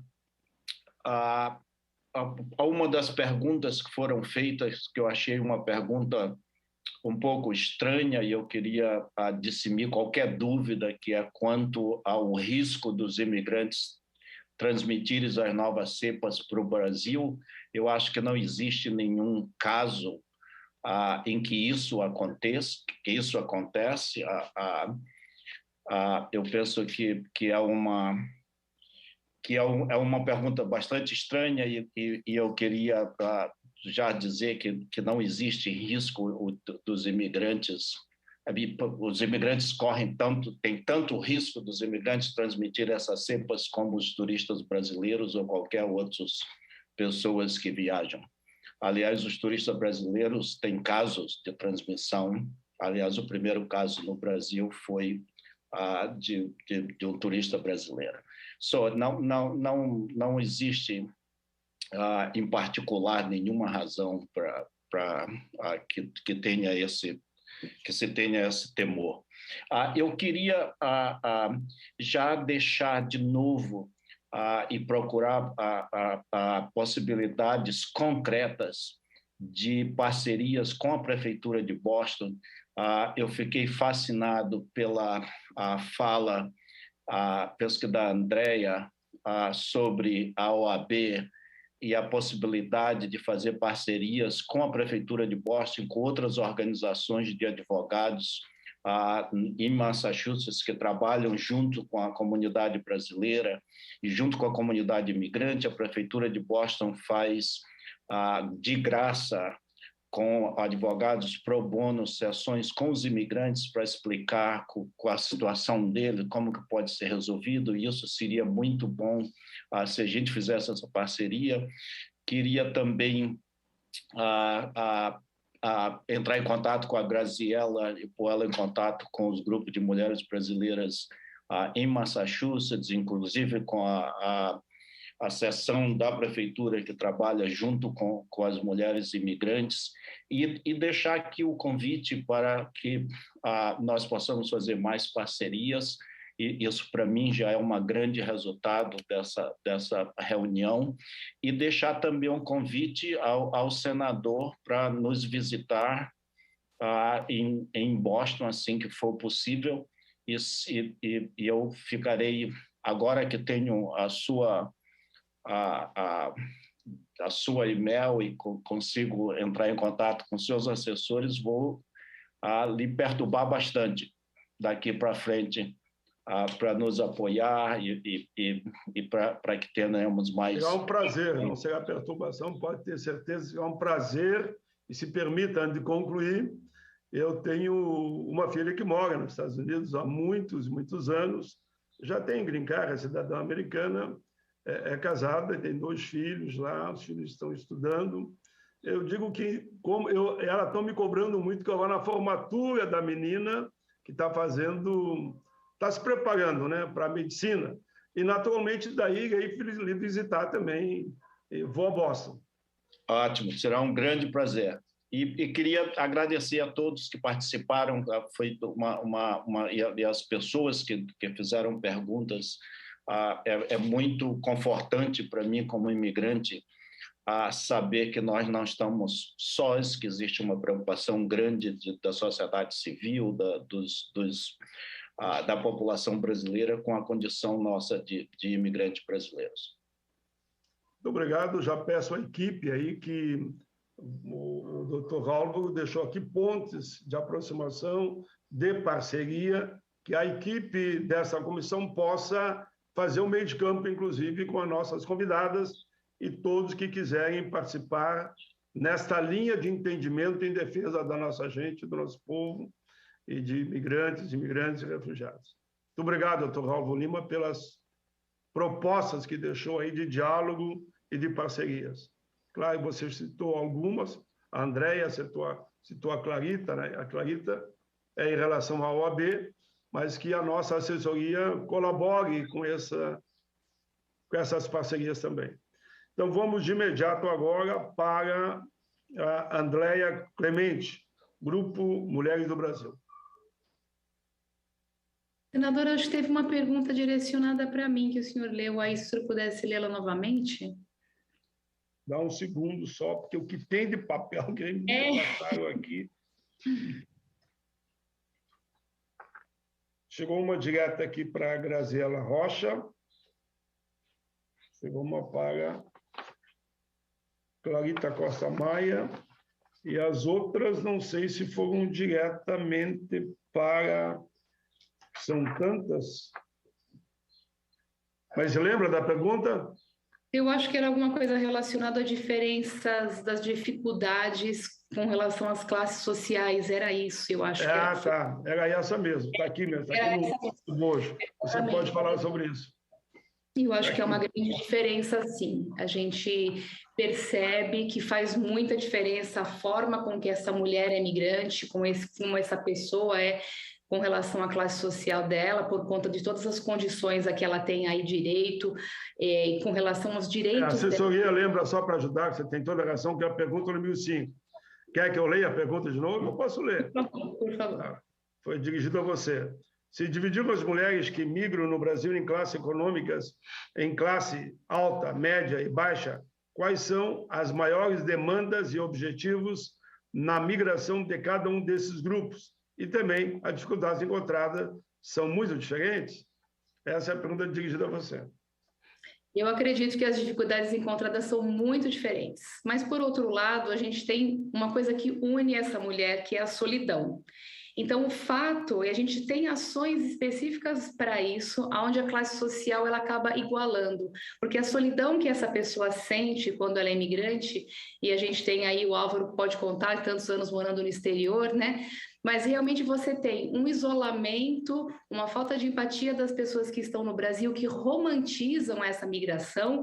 Então, quando você eventualmente está em depressão ou sofrendo alguma coisa, você não tem esse acolhimento de quem ficou no Brasil, porque o fato de você ser migrante significa que você está ali o tempo todo debaixo da Torre Eiffel comendo uma baguete, e a gente sabe que a vida ela não é assim, não. Então, a questão da solidão, desta falta de legitimidade do que você passa, é uma coisa que une muito.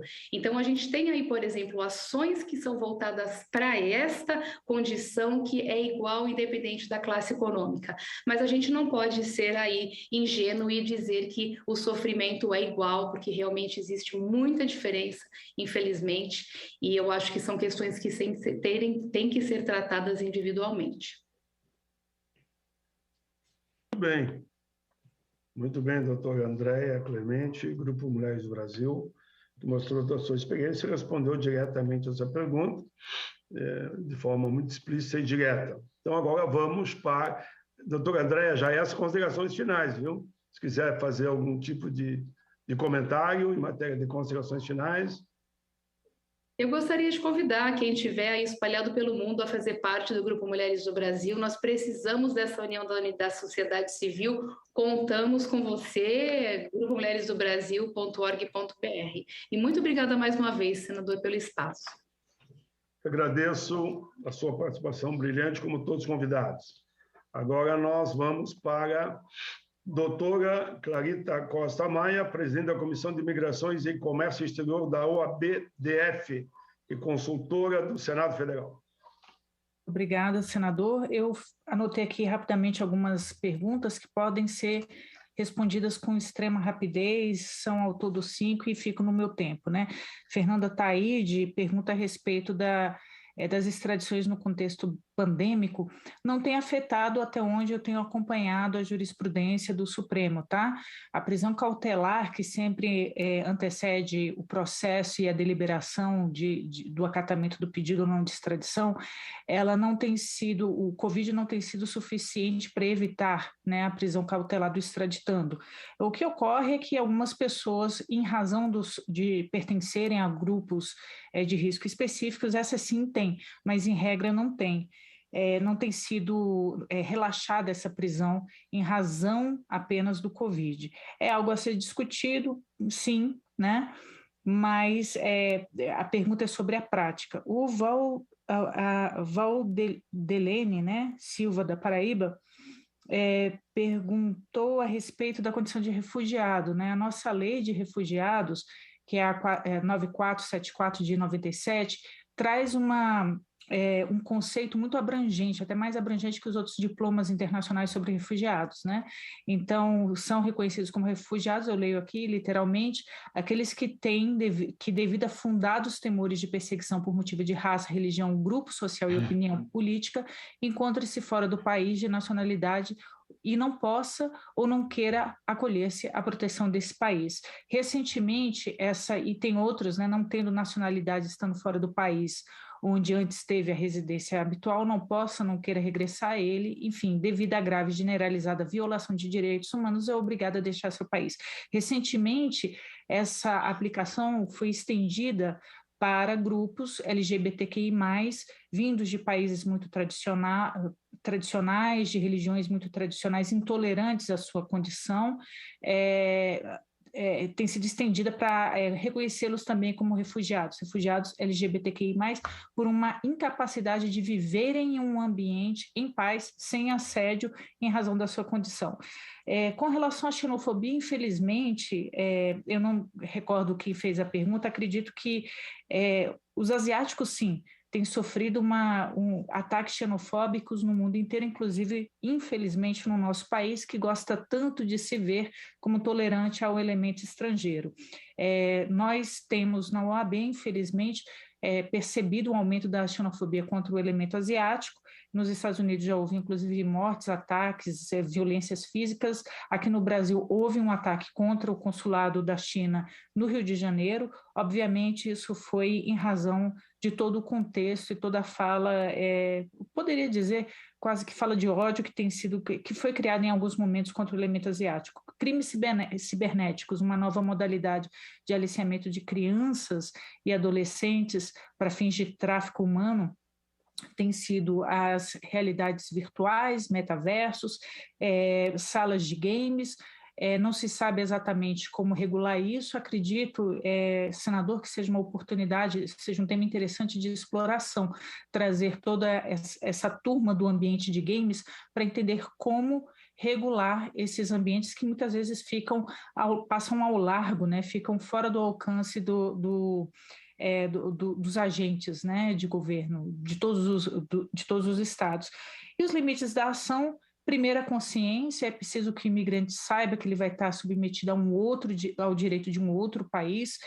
O Brasil vai ter limitações, tanto jurídicas quanto institucionais, para proteger, dentro do que pode proteger, obviamente, melhorar esse escopo de ação, mas existem algumas limitações que muitas vezes o estrangeiro ele não compreende.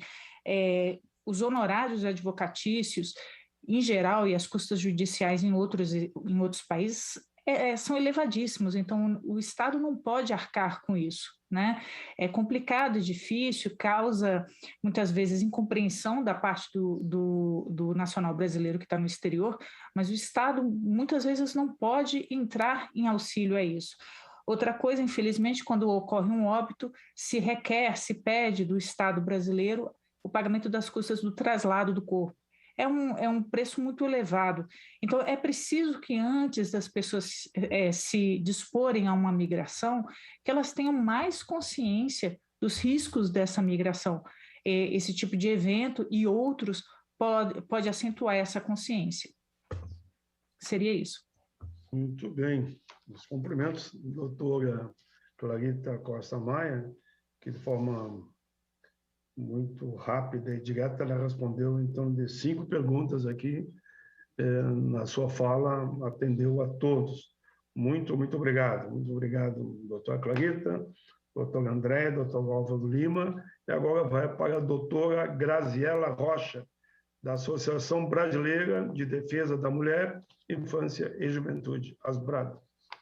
Muito obrigada. Agradeço a todo mundo que fez as perguntas, foram perguntas muito plurais, né? Uma especificamente direcionada a mim com relação aos crimes cibernéticos, essa correlação do tráfico de pessoas com o crime cibernético. Muito obrigada pelo ouvinte que fez a pergunta. Realmente, esse é um tópico de muita preocupação. A gente tem visto um modus operandi de aliciamento, utilizando das redes sociais, utilizando de aplicativos de idiomas para aliciar essas pessoas, e brasileiras como um público-alvo muito vulnerável por conta de todo o imaginário que se tem construído com relação à exploração sexual de brasileiras, e também nossa cultura patriarcal, machista, etc., que está todo engendrado nessa forma de crime, e a gente precisa olhar para esse tópico com mais calma, realmente cobrar das empresas, né, o que as redes sociais têm feito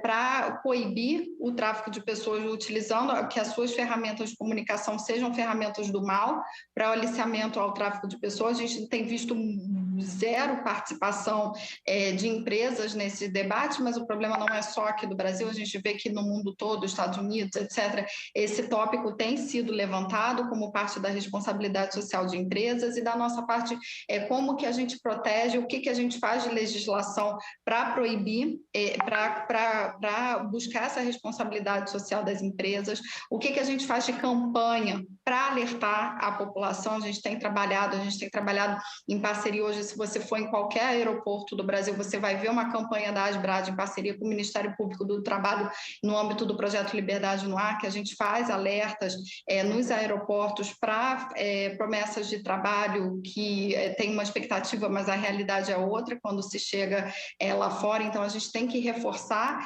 esse tópico dos alertas para a sociedade. A gente também tem que exigir um governo atuante, né, políticas públicas de proteção aos brasileiros quando retornam, como a gente bem disse aqui. Então, assim, é uma agenda muito ampla, que a gente tem muito trabalho para fazer com relação a esse tópico de alerta da sociedade para esses temas. E eu acho que, por fim, foi tocado no tópico aqui da vacina, né? Eu acho que a gente tem sempre que utilizar todos os espaços que a gente tem para reforçar que as vacinas são seguras, que se vacinem. Eu acho que a vacina é a única saída que a gente tem para sair dessa pandemia. Lembrando também que a pandemia ela trouxe um efeito muito perverso no aumento da violência doméstica e também o aumento de outras formas de exploração. A gente tem visto mulheres em cárcere privado obrigadas a fazer vídeos pornográficos para venda em deep web, em sites de pornografia. Então, também tem uma correlação dessa exploração nesse ambiente virtual e o isolamento social. E as brasileiras, elas são muito assediadas para realizar esse tipo de trabalho, e elas acabam forçadas, né? Lembrando que tem uma diferença entre quando é autônomo e quando é forçado, quando é uma exploração, e a gente tem visto esse campo de exploração. Enfim, a gente tem uma gama muito grande de tópicos que precisam de leis e políticas públicas, e a ASBRAD é uma organização da sociedade civil. Nossa sede está em Guarulhos, a gente atua em diversas frentes de direitos humanos, e também um trabalho nacional muito forte na construção dessa agenda de política pública, que é muito importante para todos nós. Muito obrigada, senador Paulo, parabéns pelo trabalho, espero que a gente se encontre.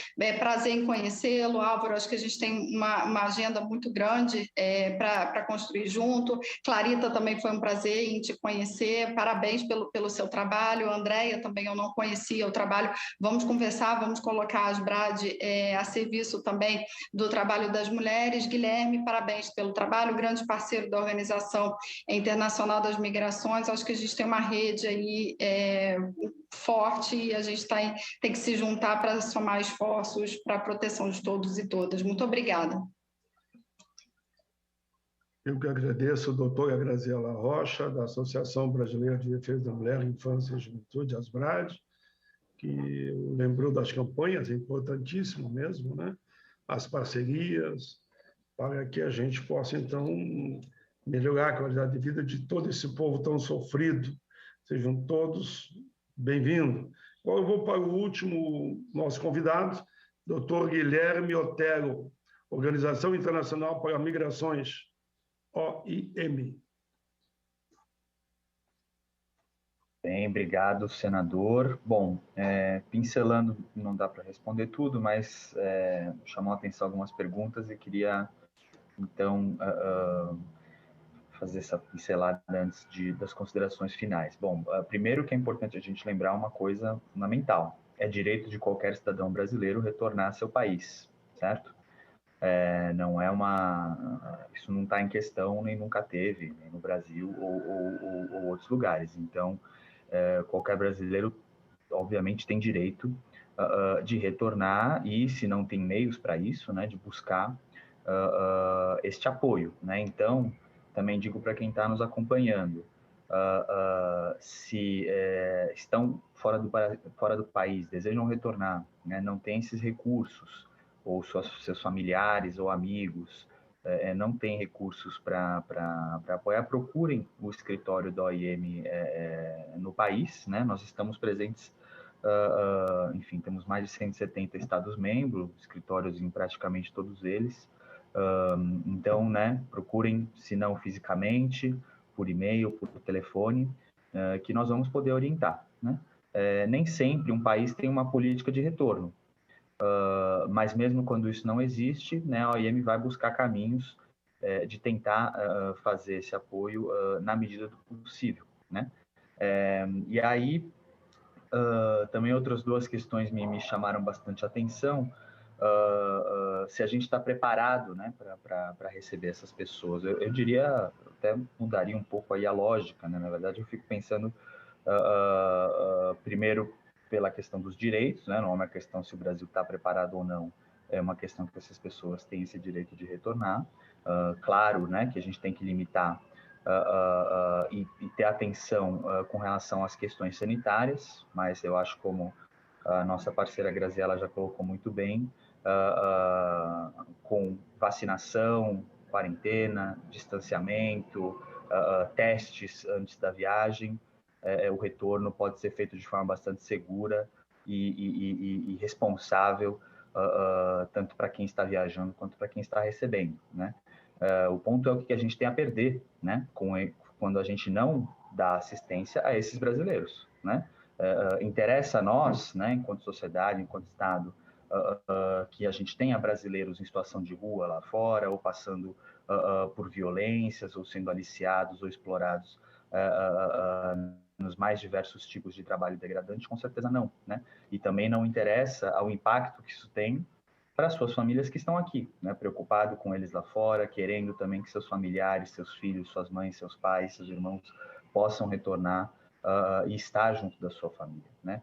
Então, isso é absolutamente fundamental, né?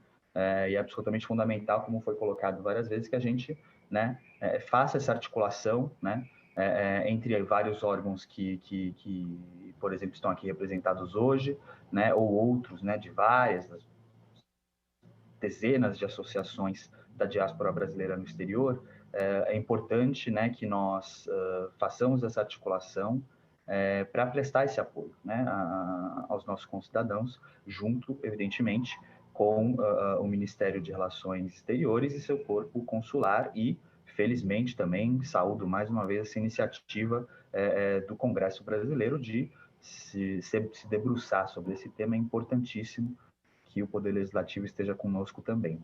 E é importantíssimo essa articulação, porque, né, aí, abordando a outra pergunta, quais são as dificuldades que essas pessoas passam, né? Então, assim, em linhas gerais, é importante a gente ter em mente, muita gente vende tudo que tinha para poder tentar uma vida lá fora, né? Larga tudo aqui para recomeçar suas vidas lá, né? E aí, quando, por exemplo, as coisas dão errado, quando ela volta, né, já não tem nada. Dependendo de quanto tempo ela passou fora, talvez sequer os seus familiares e seus amigos não estejam mais aqui, ela volta para um lugar, né? Tem uma frase que eu gosto muito, que vários especialistas utilizam, que as pessoas voltam no espaço, mas elas não podem voltar no tempo, né? Nem sempre quando elas voltam para sua cidade é a mesma cidade que era quando elas saíram, né?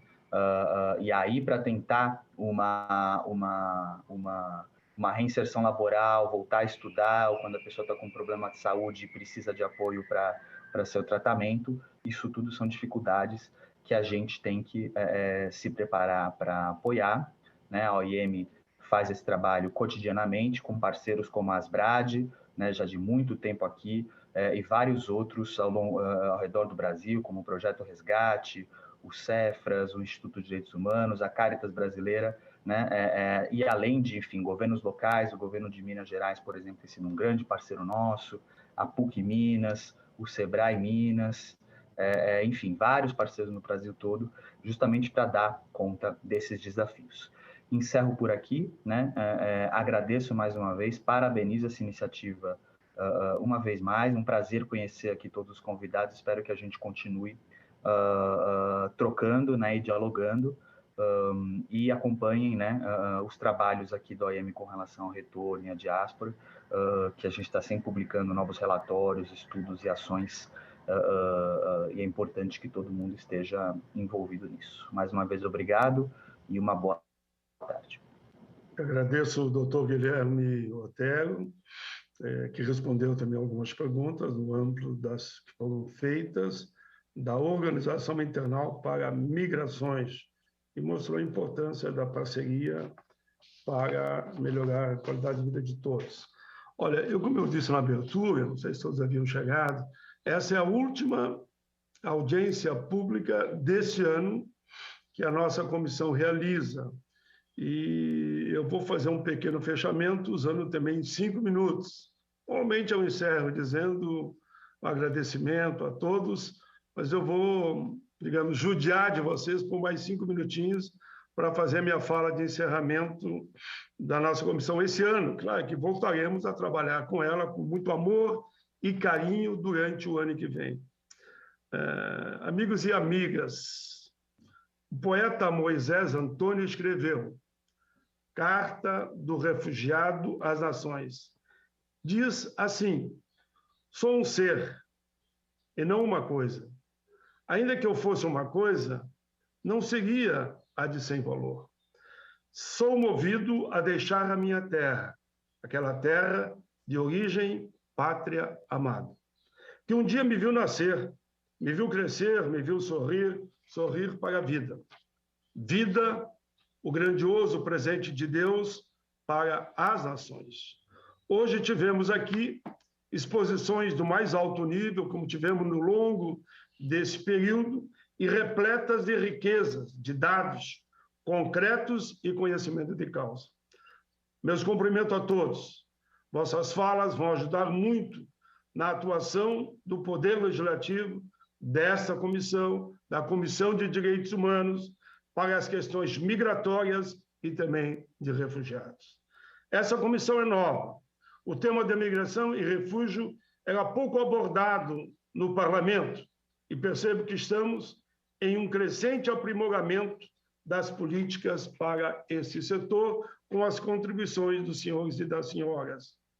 O fenômeno da migração e refúgio, a relação entre os países, os acordos internacionais evidenciam a necessidade de tratamentos iguais, com políticas humanitárias.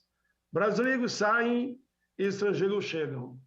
Temos que estar preparados para receber humanamente, sem distinções de raça, de cor, de gênero, de procedência, sem nenhuma diferença, LGBTI mais ou não, questão da região, da religião também, pessoas de outras nacionalidades.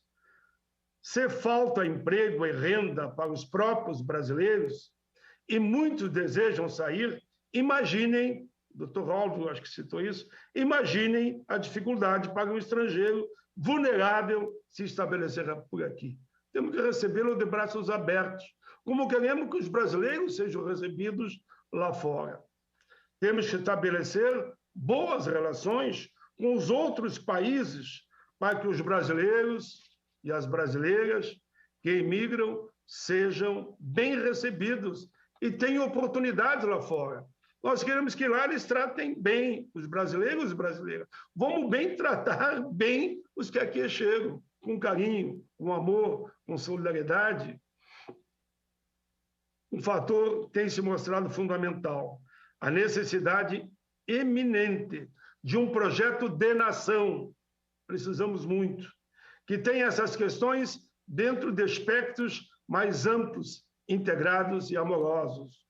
O Brasil de hoje é um país que tem motivado os seus cidadãos a querer sair. Dados demonstram que isso tem crescido e muito. Aventuras políticas quebram a possibilidade de um projeto nacional democrático, retiram investimentos e a confiança do país e criam inimizades internacionais, dificultando as ações conjuntas com outros países. Como consequência, o que era próspero no país do futuro deixa de ser, e a luta do cidadão comum passa a ser para não morrer, junto com a esperança no país, com a esperança em sua casa. Essa comissão é uma gota de água nesse oceano, pois há muito por fazer. Podemos ter feito muito, todos nós, mas temos que fazer muito mais. Queremos ser luz, nos integrarmos às outras, ajudar na melhoria da vida das pessoas. Somos aprendizes, queremos aprender na constância do cotidiano. A luz está associada à força espiritual, ao voo do falcão, ao conhecimento, à consciência, à identidade, à cumplicidade, aos direitos humanos, à esperança, à nobre ação do verbo esperançar. Se as coisas são inatingíveis, ora, não é motivo para não querê-las. Que tristes os caminhos se não for a mágica presença das estrelas. Assim escreveu Mário Quintana. Terminando, sejamos o ano inteiro primavera. Sim, primavera. Tenhamos a florir das rosas, das margaridas, das tulipas, das dálias. A primavera é o cântico dos refugiados e migrantes. Veja que a natureza não discrimina ninguém e, por isso, o jardim é repleto de flores de todas as cores e de todas as qualidades. Não nos acomodemos, vamos esperançar, como nos legou o grande Paulo Freire. Precisamos seguir em frente, participar do nascimento da vida, repartir o pão, dar de beber a quem tem sede, esperançar sempre, juntar-se aos que nos ladeiam, ao coletivo, à unidade. Vamos alcançar o alto da montanha, navegar pelos rios inavegáveis, correr de pé descalço pelas areias, resistir com os nossos mais profundos sentimentos de amor e de amorosidade. É isso que é o meu pronunciamento de encerramento praticamente do ano dessa comissão. Então, eu só termino dizendo muito obrigado, Guilherme Otero, muito obrigado, doutora Graziela Rocha, muito obrigado, doutora Clarita Costa Maia, muito obrigado, doutora Andréia Clemente, muito obrigado, doutor Álvaro Lima. É uma frase que eu gosto muito. É muito bom saber que no mundo existem pessoas iguais a vocês. Muito obrigado a todos. Encerramos aqui.